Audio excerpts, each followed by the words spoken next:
فرمایا وَإِذَا سَأَلَكَ عِبَادِي أَنِّي فَإِنِّي قَرِيب، محبوب جب میرے بندے آپ کی بارگاہ میں آ کے میرے بارے میں پوچھیں نا تو ان سے کہہ دینا میں ان کے قریب ہی ہوں، قریب ہی ہوں۔ دلیل کیا ہے؟ یہ جب بھی مجھ سے دعا مانگیں گے میں ان کی دعاؤں کو قبول فرماؤں گا، میں ان کے قریب ہوں، میں ان کے قریب ہوں۔ یہ جب بھی دعا مانگیں گے نا میں قبول کروں گا، میں ان کے قریب ہوں۔ اللہ تبارک و تعالیٰ کے بندے اللہ سے محبت کرتے، رب کی بارگاہ میں جھکتے، اس کو اپنے دکھ سناتے، اس کے پیارے محبوب صلی اللہ تعالیٰ علیہ وسلم کا وسیلہ لے کے اس کے حضور حاضر ہو جاتے، پیشانیاں سجدوں سے روشن ہوتی۔ ہم نا ہر چیز کے لیے وقت نکالتے ہیں، ہر چیز کے لیے، لیکن عبادت کے لیے وقت نہیں نکالتے۔ ہر شے آباد ہے، ہر شے، ہماری فیس بک بھی آباد ہے، واٹس ایپ بھی آباد ہے، ہمارے ٹویٹر بھی آباد ہیں، ہماری ہر چیز آباد ہے۔ سب سے کم آباد ہمارا مصلی رہ گیا ہے، سب سے کم۔ وہ لوگ اب ڈھونڈنے سے ملتے ہیں جن کی بغل میں مصلی ہوتا تھا۔ میرے بھائی آپ کتنا کو دنیا کے پیچھے بھاگو گے تھکا دے گی، کتنا دولت کے پیچھے بھاگو گے تھکا دے گی۔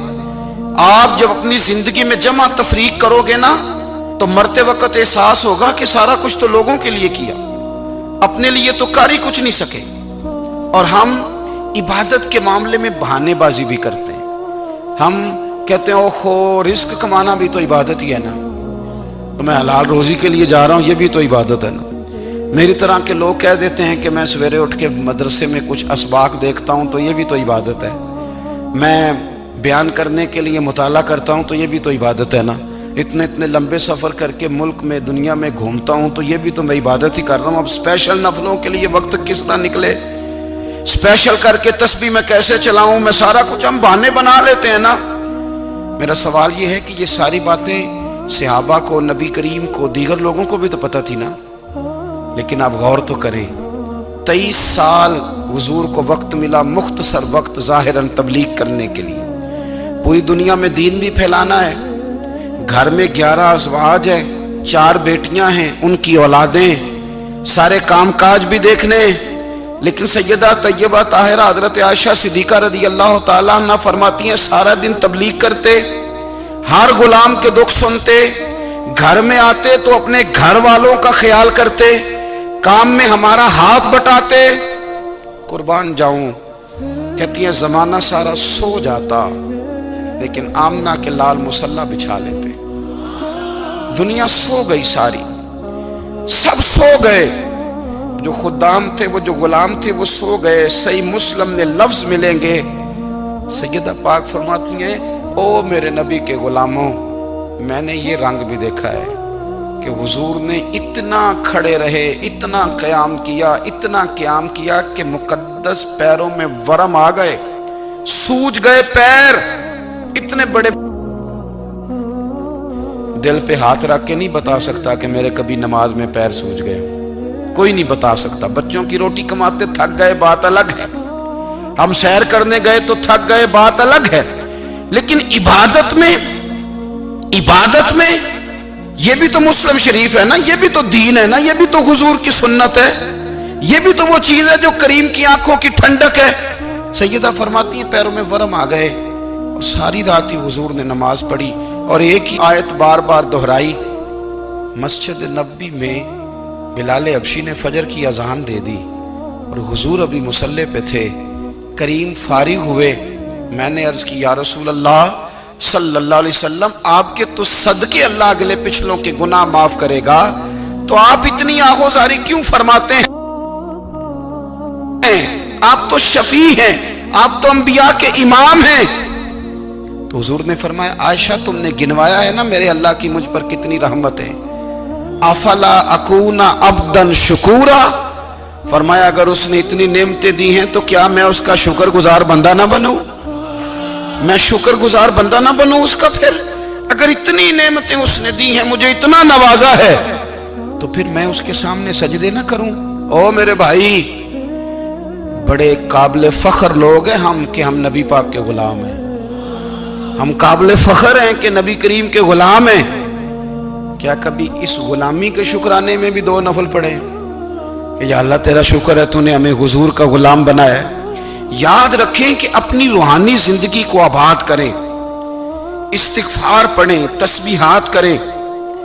حضرت عبداللہ ابن عمر رضی اللہ تعالیٰ عنہ حضرت عمر کے صاحبزادے، مکہ مکرمہ میں ان کی قبر ہے۔ میں نے جب انہیں پڑھا تو مجھے ان سے بڑا پیار ہو گیا، لیکن آپ کو پتہ ہے وہاں جا کے کسی شخص کا مزار تلاش کرنا یا پوچھنا ایک مشکل کام ہوتا ہے۔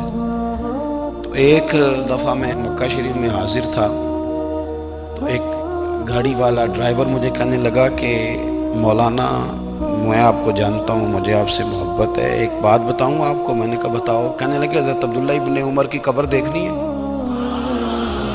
میں نے کہا یہ تو نہیں کہہ رہا، یہ کسی نے بندوبست کرایا ہے، یہ اللہ نے تیرے دل میں بات ڈالی ہے، یہ ہو گیا تو لے چل مجھے۔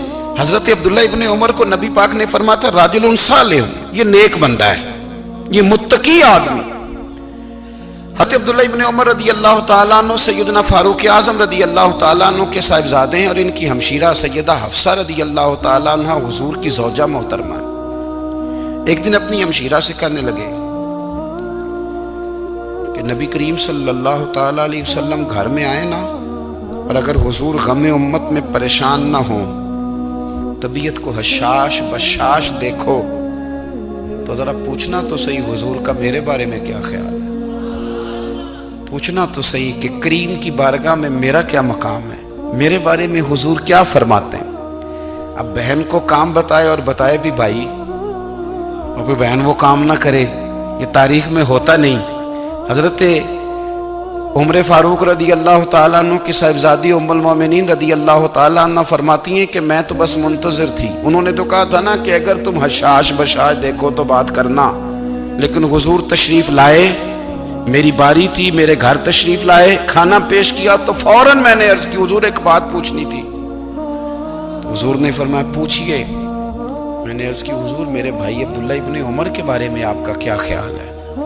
نوجوانوں میری بات پہ غور کرنا، میرے بھائی کے بارے میں آپ کا کیا خیال ہے؟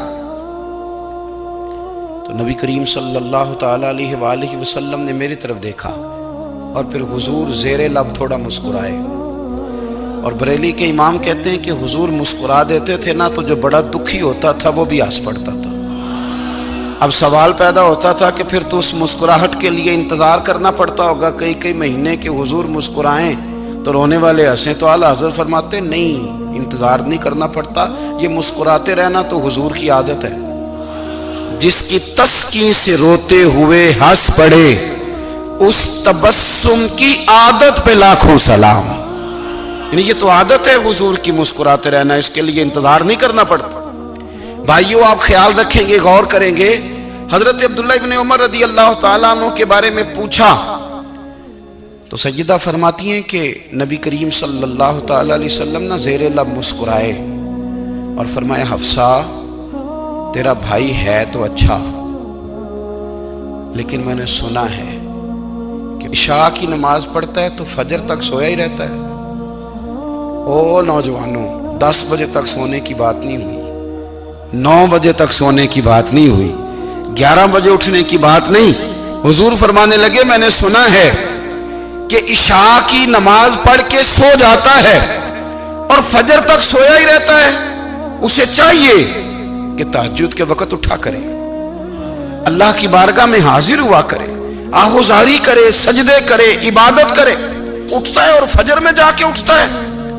حضرت جناب حفصہ رضی اللہ تعالیٰ عنہ کہتی ہے میں نے جناب عبداللہ ابن عمر کو پیغام دیا اور میں نے کہا میرے جوان بھائی سن۔ نبی پاک نے فرمایا ہے تو اچھا پر تہجد میں نہیں اٹھتا، نفل نہیں پڑھتا۔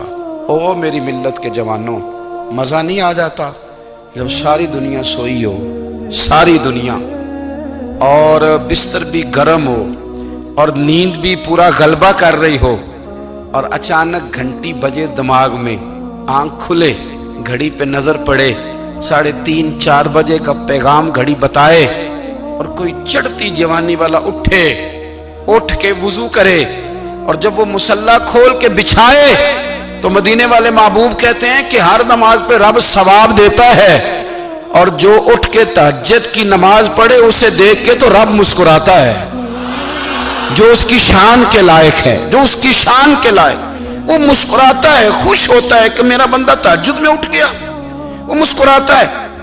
کاش ہماری صبحیں کبھی اپنے مالک کے نام ہو جائیں، کاش کے صبح۔ حضرت ابو الحسن رحمۃ اللہ تعالیٰ علیہ حضرت معاذ ابن جبل رضی اللہ تعالیٰ عنہ کے پاس بیٹھا کرتے تھے، فرماتے ہیں ان سے جو پیار بڑھا تو پھر میرا مصلی سے بھی بڑھ گیا۔ تابعی ہیں، فرماتے ہیں صحابی رسول سے محبت ہوئی تو ذکر سے بھی ہو گئی، پھر درود شریف سے بھی ہو گئی، محبت ان سے بڑھی تو پھر اللہ نے مسجد کا پیار بھی بڑھا دیا۔ آپ فرماتے ہیں کہ میری ہر وقت بھی یہ چاہتی تھی کہ بس اللہ اللہ کروں، بس اللہ اللہ کروں، بس نہ میں ذرا تھوڑی جان چھڑاؤں لوگوں سے، کوئی 10 منٹ ملے تو میں کچھ 4 نفل پڑھ لوں، میں تھوڑا سا نہ بچوں لوگوں سے، اور مجھے تسبیح ملے تو میں نہ کچھ 400-500 دفعہ استغفار پڑھوں، سبحان اللہ، الحمدللہ، اللہ اکبر، لا حول ولا قوت الا باللہ، میں نہ تسبیحات پڑھوں۔ فرماتے ہیں کہ بچے تھے گھر میں 6-7، غربت تھی، کام ملتا کوئی نہیں تھا، اور میں کام چور نہیں تھا، کام ڈھونڈتا تھا، پر اللہ کی قدرت کے کام نہیں ملتا تھا۔ فرماتے ہیں کہ میں نے ایک دن اپنی اہلیہ سے کہا کہ آج میں پھر جاتا ہوں کام ڈھونڈنے، تو میری بیوی بڑی فرما بردار تھی، پر اس دن نہ غربت کے ہاتھوں تنگ آ کے کہنے لگی آج نانا کوئی تو چیز لے کے آیا، تو مجھ سے بچوں کی بھوک نہیں دیکھی جاتی، یہ سب روگاں دا روگ محمد جس دا نام غریبی، کنڈ بلا کے لنگ جاندے نہیں دوست یار قریبی، آج نہ کچھ لے کے آیا تو میں بچے لے کے چلی جاؤں گی۔ شیخ فرماتے ہیں کہ میں بڑا پریشان گھر سے نکلا، پر میں نے صبح سے لے کے زور تک کام ڈھونڈا، کام ملا کوئی نہیں، تو میرے دل میں خیال آیا چلو کام نہیں ملتا تو اللہ اللہ تو کرے نا، چلو بندوں کی مزدوری نہیں ملتی تو رب کریم کی عبادت ہی کرتے ہیں۔ فرماتے ہیں کہ میں نے نا فرات کے پانی سے وضو کیا، نہر کے، شدید دھوپ تھی، ساتھ ریت تھی اور ریت تپ رہی تھی، میں نے اپنا رومال وہیں مصلی کے طور پر بچھا لیا، اور فرماتے ہیں کہ زور سے لے کر عصر تک نماز پڑھی، دھوپ بھی پورے زور پہ، پر میرے سجدے کا ذوق بھی پورے زور پہ۔ فرماتے ہیں سورج بھی چمک رہا ہے اور رب کی عبادت کا ذوق بھی پورے زور پہ، میں سجدہ کروں تو پھر میرا اٹھانے کو جی نہ چاہے۔ میرے استاد لکھا کرتے تھے، یہ ان کا شعر ہے، وہ کہا کرتے تھے مجھے سوز دے، مجھے ساز دے، اور مجھے نیم شب کا نیاز دے، دم سجدہ خود کو میں توڑ دوں، مجھے ایسا ذوق نماز دے، اور میں تیری بہار کا پھول ہوں، میں کھلا بھی ہوں تو تیرے لیے، مجھے میری شاخ سے توڑ لے، مجھے اپنی زلف کا ناز دے۔ بھائی فرماتے ہیں کہ عصر تک میں نے نفل پڑھے، دل ڈھلنے لگا، عصر کی نماز پڑھی اور میں وہاں سے چلا۔ اب میں جب نکلنے لگا تو دل میں خیال آیا کہ چھوٹی چھوٹی دیواریں ہیں گھر کی، بغیر کچھ لیے جاؤں گا تو بیوی دور سے دیکھے گی تو شور کرے گی کہ پھر خالی ہاتھ آ گیا ہے۔ کہتے میں نے اپنے اسی رومال میں جس پہ میں نے نماز پڑھی تھی نا، رومال میں کی آخی دے پنجابی جسافہ کہتے ہیں، اسی میں نا میں نے کچھ ریت بھر لی کہ وہ دور سے دیکھے گی تو سمجھے گی کچھ لے کے آیا ہے، چلو جا کے اسے بتا دوں گا کہ آج پھر مزدوری نہیں ملی۔ کہتے ہیں وہ ریت لے کر جب میں گھر میں گیا تو پہلے بیوی دروازے پہ کھڑی ہوتی تھی، پوچھتی تھی خالی ہاتھ آ گئے ہو؟ آج میں نے دیکھا تو ہے ہی کوئی نہیں۔ فرماتے ہیں میں اندر داخل ہوا، سلام لیے، کونے میں نے وہ رومال رکھ دیا اور میں نے آواز دی کہ بھلی مانس کہاں ہو؟ تو وہ کہنے لگی آپ منہ ہاتھ دھو لیں، میں روٹی لے کے آئی۔ میں نے کہا روٹی کہاں سے آ گئی؟ یہاں تو کئی دنوں کے فاقے، تو کئی دنوں کی غربت ہے، یہاں تو اس گھر میں تو فقیری ہے۔ فرماتے ہیں کہ وہ روٹی لے کے آئی اور اس وقت کی جو موجودہ نعمتیں تھیں، سمجھ لیں سلاد، اچار، ہر چیز ساتھ لائی۔ میں نے کہا کہ بچے کہاں گئے؟ کہنے لگی وہ کھانا کھا کے کھیلنے گئے، آپ کھانا کھا لیں آ جاتے۔ کھانا اس نے چن دیا۔ میں نے حیرت انگیز لہجے میں ساری نعمتیں اپنے دسترخوان پہ دیکھ کر کے بیوی سے پوچھا یہ کہاں سے آیا کھانا؟ بچوں کو تو نے کہاں سے کھانا کھلایا؟ یہ سارا کچھ کیسا ہے؟ کہنے لگی پتہ نہیں آج آپ کس کریم کی مزدوری کرنے چلے گئے تھے۔ پتہ نہیں کس کریم کی میرے گھر میں تو اتنی نعمتیں آئی ہیں کہ مجھ سے سنبھالی نہیں جا رہی، اتنا اناج ہے، اتنا گندم ہے، کس کریم کے دروازے آج چلے گئے تھے؟ یہ کہتے کہتے وہ اٹھی اور اٹھ کر کے کہنے لگی پہلے ہی بڑا کچھ آیا تھا، اب کیا لے آئے ہو؟ اور جا کر کے نا اس نے وہ ریت والا رومال کھولا، کہنے لگے میں تو لے کے آیا تھا ریت، تو میرے رب نے اسے بھی سونے اور ہیرے بنا دیا تھا۔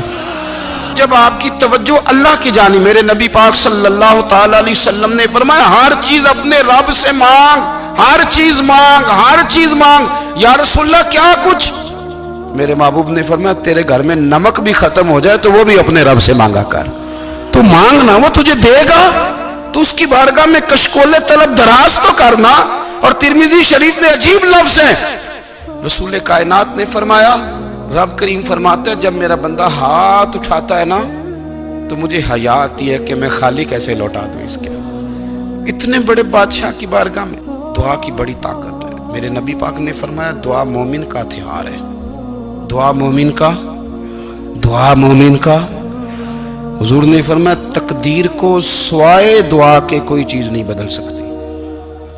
دعا مومن کا ہتھیار ہے، یہ کافر کے پاس کوئی نہیں، یہ ہتھیار ہے مومن کا۔ اللہ کرے آپ کو سمجھ آئے، پھر سنیں، کئی بار کہہ چکا ہوں یہ ہتھیار ہے۔ کافر کے مقابلے میں جو تیرے پاس سب سے بڑا ہتھیار ہے وہ دعا ہے۔ دعائیں کرانی چھوڑ دی، کرنی چھوڑ دی، لینی چھوڑ دی۔ حضرت سیدنا انس بن مالک رضی اللہ تعالیٰ عنہ فرمایا کرتے تھے میں نے وہ رنگ دیکھا ہے جب حضور دعا مانگتے تھے اور حضور کی مقدس آنکھوں میں آنسو بھی ساتھ ہی بہا کرتے تھے، میں نے وہ انداز دیکھا ہے۔ بھائی اپنا مصلی کا، عبادت کا، وظائف کا، اللہ اللہ کا سلسلہ اس کو مضبوط کریں، اپنی دعاؤں کے تعلق کو مضبوط کریں۔ دعائیں بڑے انقلاب برپا کر دیتی ہیں۔ ہم تھوڑے تھوڑے نا جب سے خشک ہوئے ہیں نا، خشک، اور میری تو جماعت ہی صوفیاء کی جماعت تھی، ہم تو داتا علی اجمیری کی جماعت سے، ہم تو خواجہ اجمیری کی جماعت سے، ہم تو شیخ احمد فاروق سرہندی کی جماعت سے، ہم تو صوفیاء کی جماعت۔ ہماری جماعت نے بھی وہ تعلق جو ہمارے بزرگوں نے بنایا تھا۔ بزرگ اللہ کے قریب کیسے جاتا ہے؟ تو ہمارے یہاں نا بہت سارے لوگ کہتے ہیں جی نظر ہو گئی تو کام ہو گیا۔ بھائی جو بخاری مسلم میں طریقہ ہے نا اللہ کا قرب پانے کا وہ تو نفل ہے۔ نبی کریم علیہ السلام نے فرمایا بندہ نفلوں کے ذریعے رب کے قریب جاتا ہے، اور اتنا قریب جاتا ہے کہ پھر اللہ اس کی زبان بن جاتا ہے، اللہ اس کی آنکھیں بن جاتا ہے، کان بن جاتا ہے، ہاتھ اور پیر بن جاتا ہے۔ تو یہ تو عبادت ہے، یہ تو اللہ کی بارگاہ کی حاضری ہے جو آپ کو اللہ کے قریب کرے گی۔